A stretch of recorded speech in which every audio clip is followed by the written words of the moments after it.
So people have asked about some of the other encounters I've had. So I figured I'd share one of my favorite places, the Menja Hotel in San Antonio, Texas. I'm sure most people that are into ghosts or the paranormal have heard about the Menja Hotel. It has a long history and has seen its fair share of events, so I won't bore you with the history. It doesn't hurt that it's parked next to the Alamo either. I love the Menja, and not because it produces some of my favorite encounters, but because it's a great old hotel and the staff there are always on point. I'm not much of a modern hotel guy. I like a hotel with history and charm instead of a modern look or a bunch of extras I don't use. And the Menja has just the right amount of it. Big shout out to the Menja. That's it for the promo. I'm sure you didn't come for an advert. Story time. This will be a collection of the encounters I've had during my many stays there. The story starts off pretty boring. I booked there because I went to do a site review for a job and wanted to stay in a haunted hotel, and they said the Menja was the place. Needless to say, the first day didn't produce results, and even the ghost tour was pretty standard. But hey, it was well done, and I learned the history. The next trip back was a different story. I booked there again because this time I just liked the hotel and the staff. Checked in and went up to my room, which was located on the Alamo side, unlike the first time. I passed a mirror in the hallway that overlooked the balcony, and on the other side, I saw a woman dressed in period clothing. At first, I thought it was one of the ghost tour ladies, because that's how they dressed. But by the time I wiped my head around to look at her, there wasn't anyone there. I shook my head. I thought I overlaying the painting from downstairs in my head. However, when I got closer to my room door, there's another mirror at the end of the hallway, and I saw her in the reflection again. I turned around to see if someone was there, but there wasn't. That made me uneasy, but I smiled and thought this was going to be a good trip, even if I didn't experience another thing the whole trip that was worth it. Well, it didn't stop there. Later that night, I was getting ready to go out to dinner. My bathroom light came on all by itself, and no joke, it looked like there was a shadow being chased onto the floor coming out of the bathroom.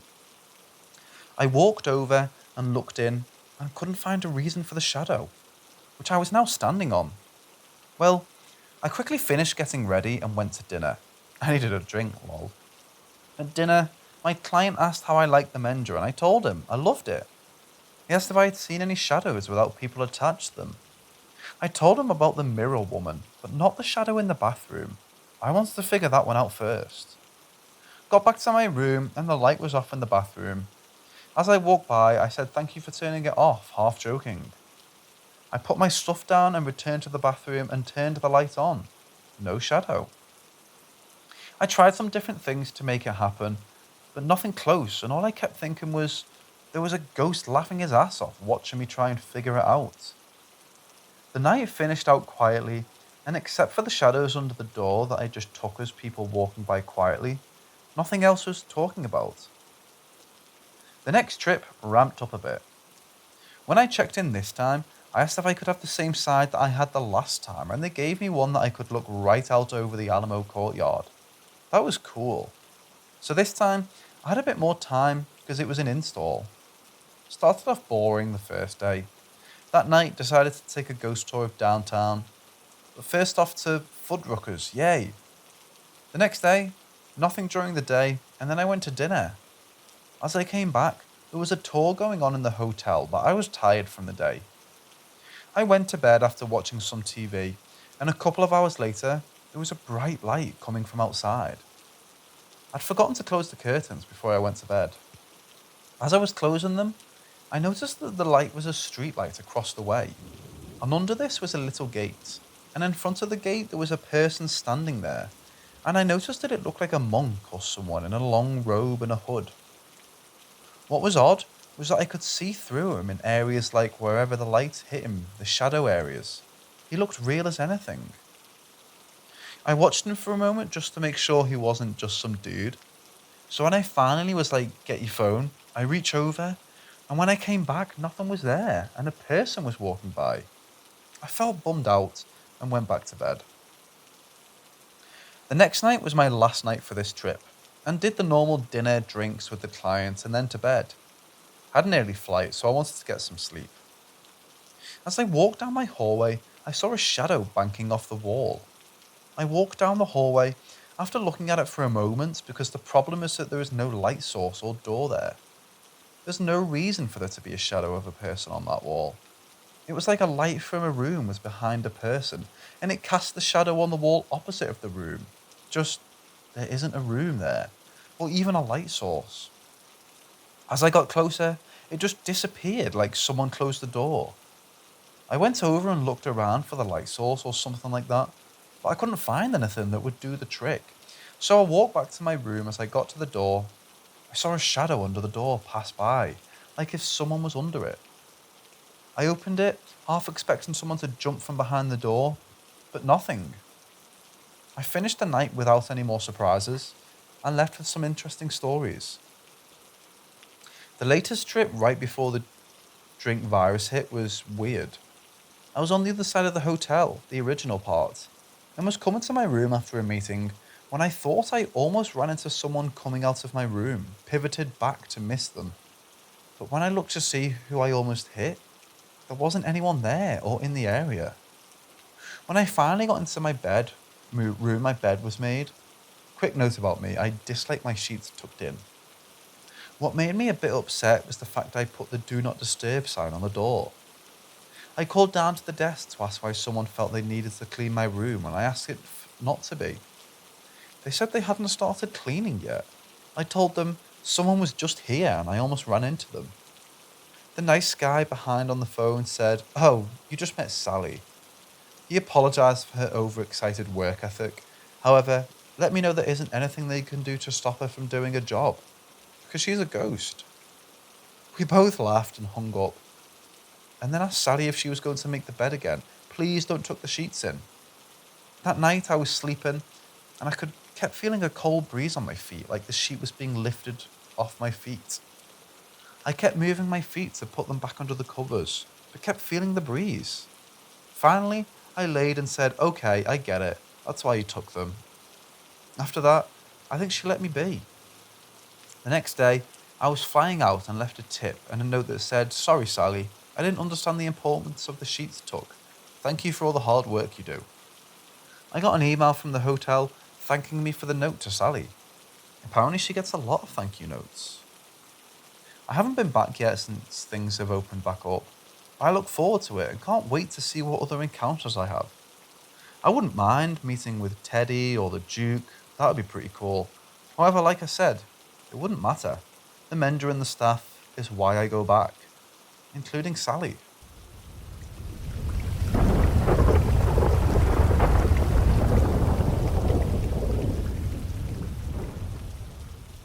My family and I lived in a really nice house from 2006 to 2015 in an old coal mining town. Our basement was huge and furnished, and I spent most of my time down there because there was a TV, my computer, all my toys. It was like my own personal space. And this is also where my friends and I would hang out when I had them over. One day, I had my best friend at the time over.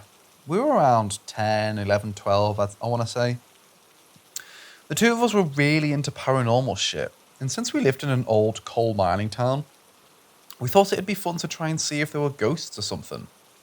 I should note that before this, my friend stated whenever she stayed the night at my house, during the night she'd see shadows of people holding hands against the wall. We downloaded the free EVP apps on our little iPod touches, thinking it'd do something. But strangely enough, it would say things like coal and mine, which we thought was odd, even if it was an app that probably wasn't going to be accurate anyway. Another time, I had the same friend over, and we decided to actually communicate with these ghosts. I'd ask them basic questions, and ask them to respond with tapping once for no, twice for yes.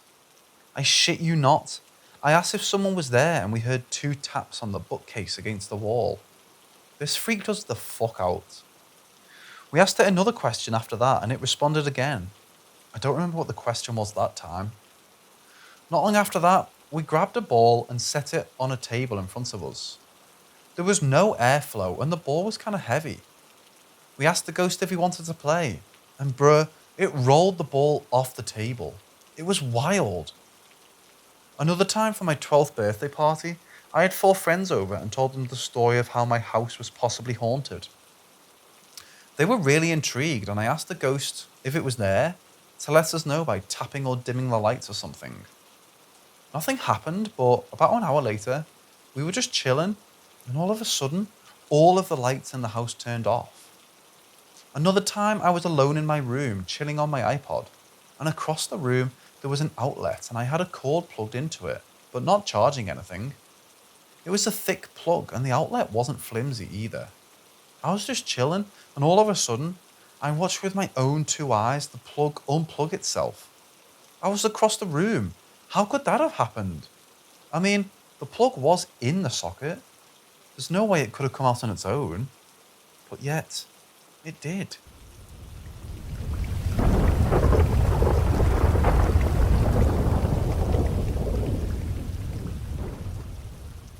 A family member bought an antique box. She looked at it and walked about 20 feet away from it, then was drawn back to the object, looked at it closer. It was a great price, and she decided to buy it. After bringing it home today, it sat in the garage for a few hours. Later on, she went outside to clean it and wash it out, and brought it inside the home, into a room near the kitchen, and left the object there on the table. She took several photos of the object on the table, then immediately went into the kitchen to clean the dishes. While cleaning dishes, she left an intense force rushing up on her to grab her.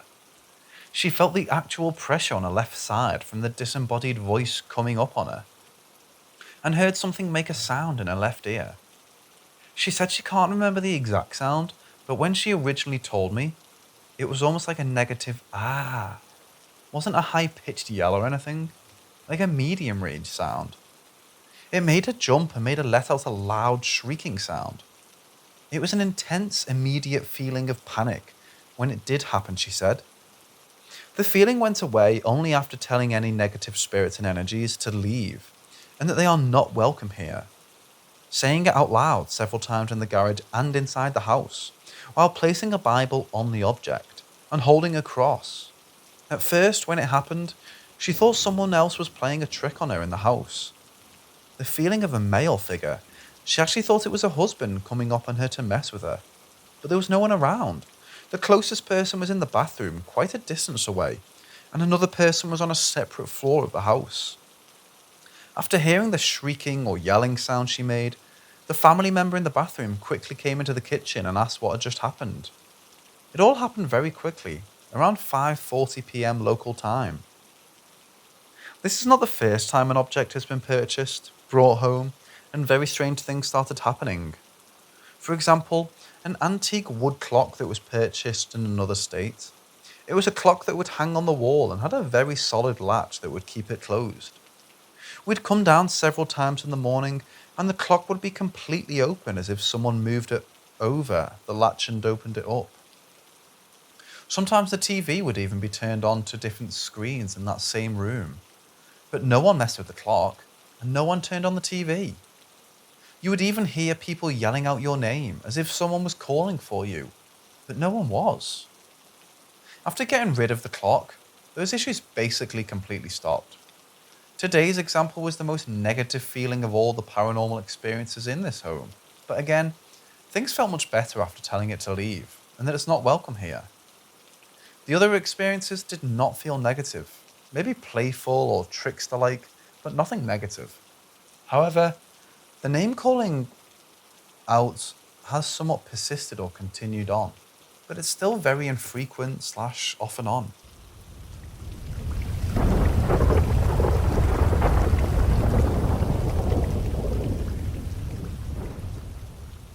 We could call this one the nun from the graveyard.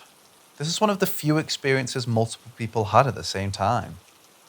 So only me and my dad are the ones in the family that was able to see ghosts, and for some reason, we was driving past the graveyard and I thought it would be a good idea to explore it. For reference, the people in the car were my mom and dad in the front, dad driving, and me and my sister in the back. Mom and I got out and did a loop around on the other side of the church.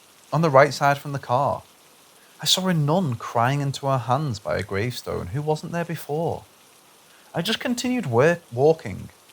Then at the front of the church, on the way back to the car, I turned around and the nun was following us. I walked really fast and called to my mom to hurry up or I would leave without her. After getting in the car, I looked out the window, but I couldn't see the nun, so I thought it was safe. The car left the church really fast, faster than I had ever known my dad to drive. That night, I was telling my dad about what I had seen, and he went pale. He had seen it too, but my mom hadn't. My dad explained that after mom had got in the car, the nun got in the car too, and the nun was sat kind of inside my mom. He drew a picture to explain it, like half nun, half mom, mom staring out the front window, and the nun staring at my dad. She apparently had red eyes. My dad drove off really fast to get her out of the car because of ghost boundaries, and he was terrified.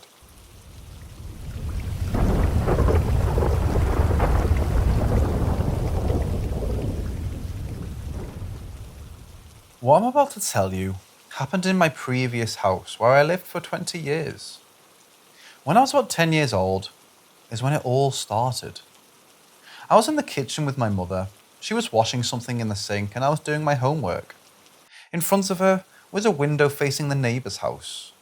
We both heard a voice and thought the other had spoken. After realising that it wasn't me, she thought it might have been the neighbour, so we played it down, but within seconds, I turned my head to the right and saw a figure completely in black, walking towards my parents' room. To give you a mental image, it looked like the Grim Reaper. I immediately told my mother that someone came into their room, and obviously, when she went and turned on the light, there was no one there. Then, some years later, I saw the same figure again in the street.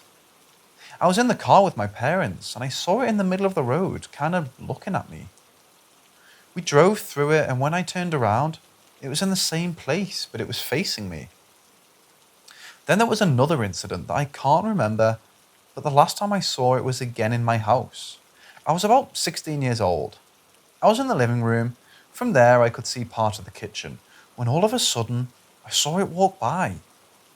When I went there again, nothing was there. Apart from these apparitions, other things were happening. I remember one time I was trying to fall asleep and I felt someone sitting on my bed. And my favourite moment was when I was, again, with my mother in the kitchen and the electronic ignition of the oven that hadn't worked for years made a noise. I jokingly said, "If there's someone in here, give me a sign." And immediately the same sound started repeating itself for a couple of seconds. I definitely learned my lesson after that day and never joked about something like that again. It's been 4 years since we moved out of that house, not because of the paranormal things that were happening there, and I haven't experienced anything like that again. 2 years ago, I found out that the new owner died in the hallway of that house from a heart attack. So add that to the list of spooky things that happened there. To this day, I wonder what was in that house, what kind of entity it was, and what it wanted.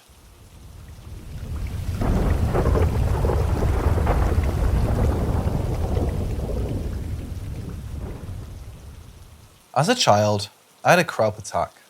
For those that don't know, it's a respiratory virus that closes off your windpipes. In other words, seamless suffocation. Apparently pretty common. What was strange was a shadow figure, solid black, no details at all other than a black mass, of a lady crawled up to the front of my bed and started choking me out. I don't remember what happened right after that, but from the stories my parents told me, I ran into their room, got taken to ER at 80 miles an hour, had a scalpel 1.5 inches from my throat, and I could breathe again. I had an out-of-body experience while I was unconscious and watched my mom, my dad, and the nurses. Fast forward to 2018 when I turned 16. My dad had custody of me, and we lived at my grandma's because of poverty. I was asleep on the couch in the basement. My dad and I had split it in half, like roommates with a dresser and TV in between us. I awoke at 3:27 or something, turn around, and I see a golden-eyed lady halfway out of the wall. She had more detail. Her hair floated as if she was underwater. She was opaque. Her skin looked dry, like it could flake off of her grey cheeks. Worst part was she was reaching her hand towards my shoulder, but I stared at her for 5 or something minutes straight. As I stared at her, it was like she was frozen and couldn't move at all. I turned away and rubbed my eyes and looked back. Sure enough, she was still there. I wasn't baptized at birth, and I don't regularly attend church. What scared me, though, was the very next day I looked up shadow people with golden glowing eyes and found a page that said, "The golden eyes are a sign of death."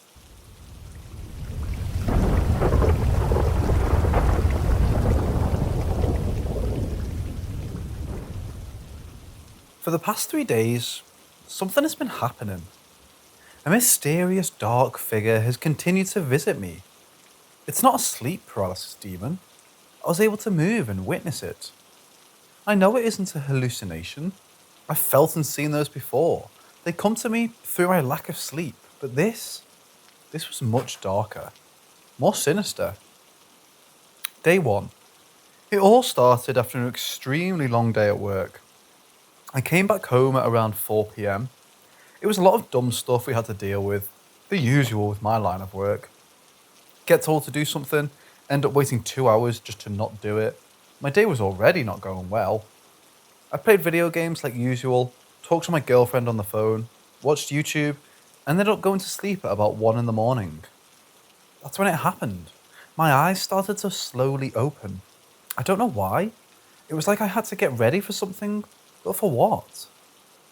A few seconds later, a strange noise occurred. A set of keys, they were jingling very loudly. It was as if someone was trying to find which one was the key to my room, and in a frantic hurry, my eyes opened all the way to reveal the dark figure behind me. It rushes at full speed. As I stand up in horror, it backs off and fades away. My heart pounds, and I'm out of breath. I dash for the light, look around for a moment trying to make sense of it all. Nothing. I got up to get some water, chugged it down, turned off the lights, and went back to sleep. Day 2, it was the same thing, almost like a fever dream. The keys jingling, the dark figure running at me, but as soon as I would stand up, it would vanish without a trace. I'm starting to think I'm crazy. I would see things like this a lot during my childhood. I had many haunting experiences, seen many spirits, even had conversations with them. But it all went away when I turned 14. I thought I was safe again. The voice in my head that would constantly fill my headspace with awful thoughts about myself and the people around me was gone. But it seems that whatever's been scaring me since I was a child has come back. Day 3, last night, I had a 24-hour work shift. I returned at 4 in the morning and went straight to sleep. About 15 minutes into my sleep, I heard the keys again. This time, however, it was closer. I could feel it, its breath against my neck. I could feel the heat radiating from its body, the hatred it was fueled by. I looked up to find nothing there. Scared for my life, I turned my TV on for some light and switched my pillows so I was facing the door rather than away from it. I'm about to go to sleep. I hope it doesn't visit me again. It seems to get more aggressive by the day.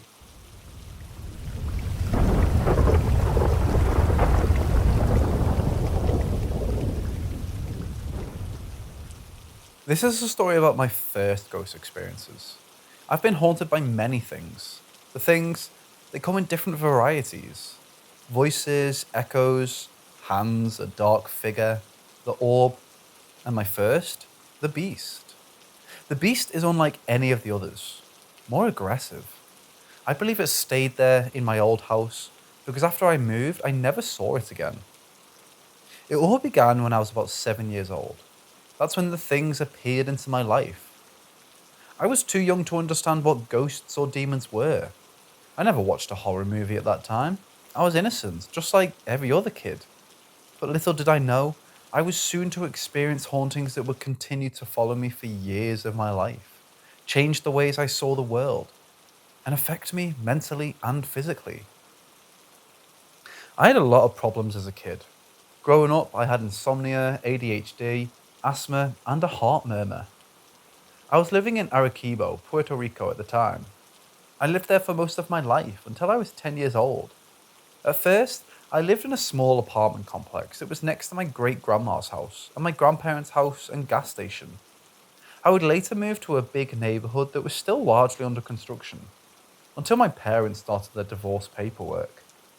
Around this time, my cat had recently died.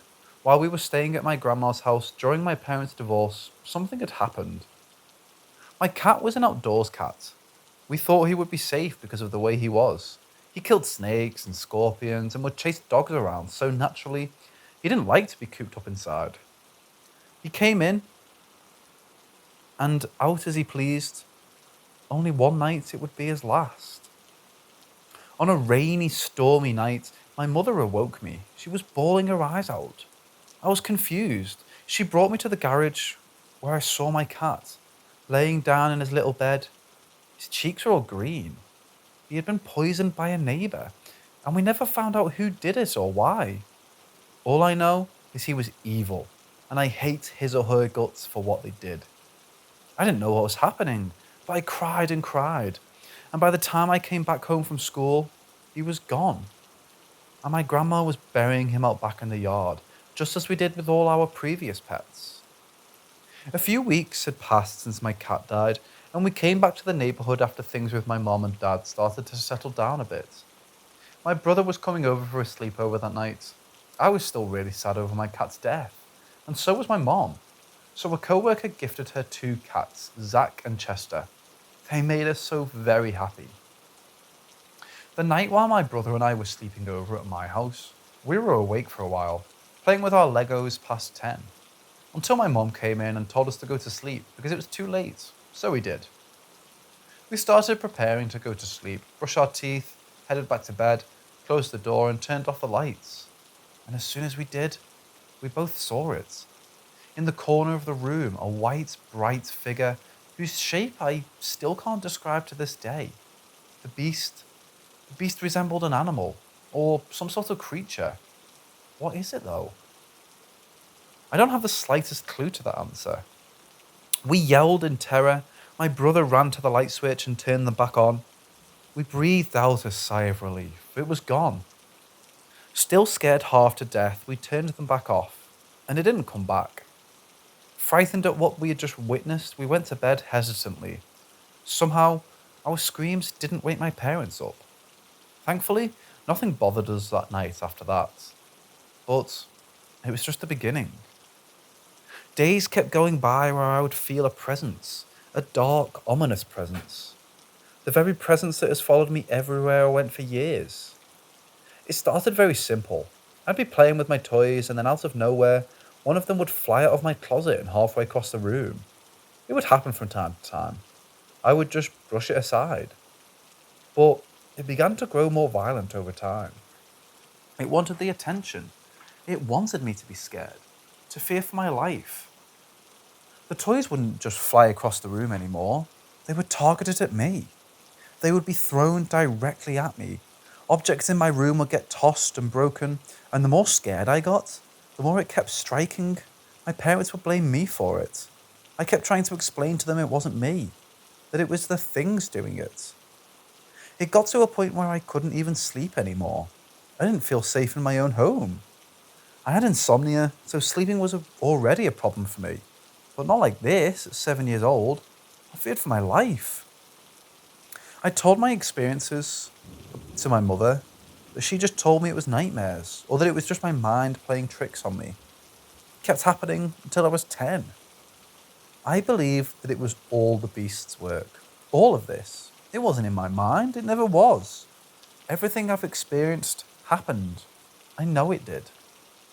When I was 10 years old, I moved to the United States. The things came with me. However, the beast did not come with me. I haven't seen the beast in years, and I hope to never see it again.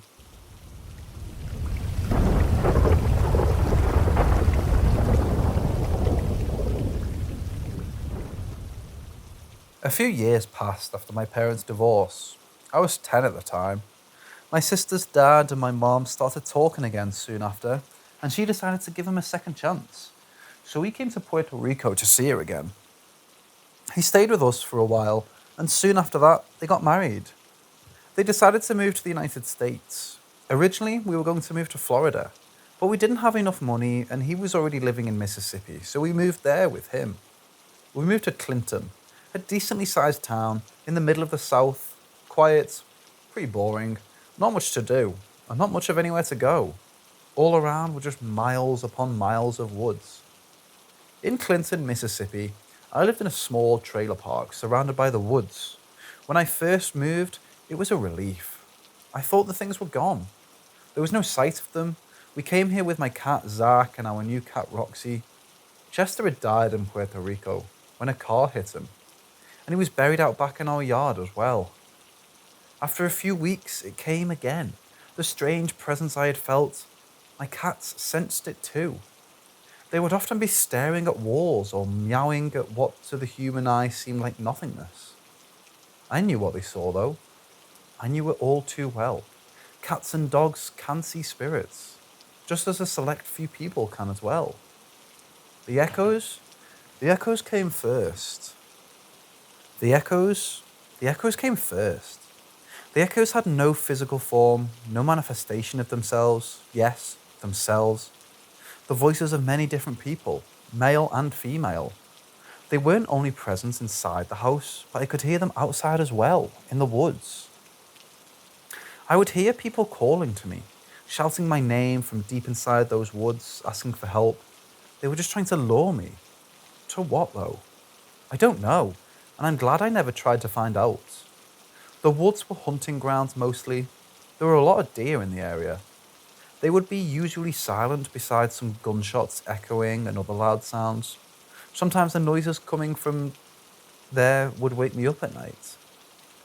The first time I heard the echoes, I was showering late at night. It must have been around 9 p.m. or so when I started hearing my name being called out.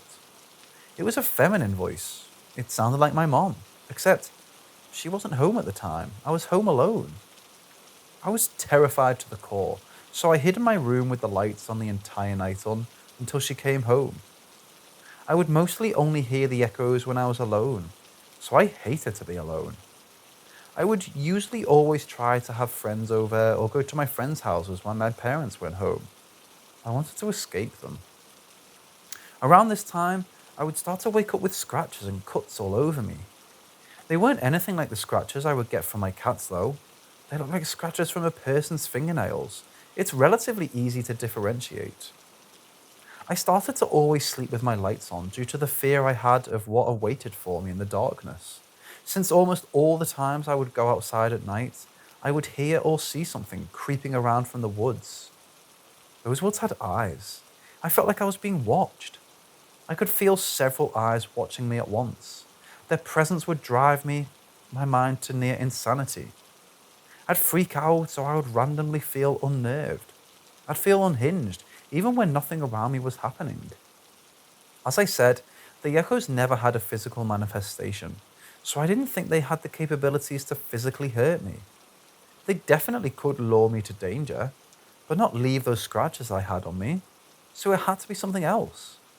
I hadn't even seen the beast since I moved out of Puerto Rico, so it had to be something else, a new thing perhaps. The new thing I would eventually see, but it rarely presented itself in its true physical form. I would never see its full body, just the hand. My sister had moved out of the house to go to the college in Puerto Rico, and my mom and stepdad would be out working very late, so I would be home alone past night time every day. One night, I was reading a book. I liked to read in the dark and just left my TV on for a little bit of light. I went out of my room to get some snacks. After I got my snacks from the kitchen, I started walking back to my room. As I got closer, I saw something start to come out of my door. A hand. The hand reached out of my room. I could see it clearly. It was a dark orange. The fingernails were rotting and falling off. It was disgusting. I heard the echoes calling to me, but I couldn't comprehend what they were saying. I screamed and called my mom crying. She stayed on the phone with me until she arrived back home, and I explained to her what happened. My mum never believed me though. She still thought I was having hallucinations. Everything that was happening was affecting my mental state more and more. It was breaking me down. But there were more of the things I hadn't seen yet. And the echoes and the hand weren't even the worst of it all. The orb and the voices would be what would finally break me entirely down and sent my life plunging into an eternal abyss.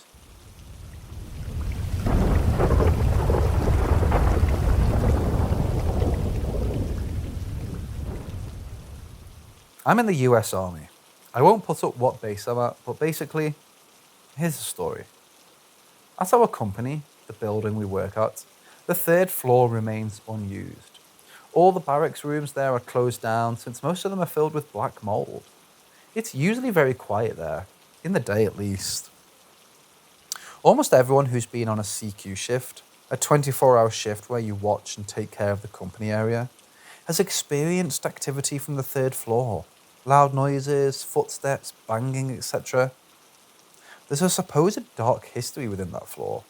No one knows the true story, or if anything happened at all. The building has been around since the Korean War. The supposed story I've heard was that a female was accidentally put into the barracks rooms there. Females got their own separate barracks rooms. A group of soldiers who were drunk forced her into their room with them and got her intoxicated, made her do drugs, and she overdosed. Finding out that she died, they panicked, put her in the trunk of their car and drove off base. However, they forgot their shovels, so they quickly turned back around. The guards at the gate became suspicious of this and searched the vehicle and found the body. They were then arrested. I have no idea if this is true or not. All I know is that 100% there is activity in that floor. A friend of mine went to explore the noises one night. When he came up to the third floor, a room opened up by itself, revealing a room covered in kids' toys, and he quickly fled. What I've experienced isn't on that level. I've gone up there at night, and as soon as I came up, the lights began to flicker. And that's when I felt a tense feeling and heard footsteps. Needless to say, I got toilet paper from that floor since the others were out, and I ran my ass back downstairs.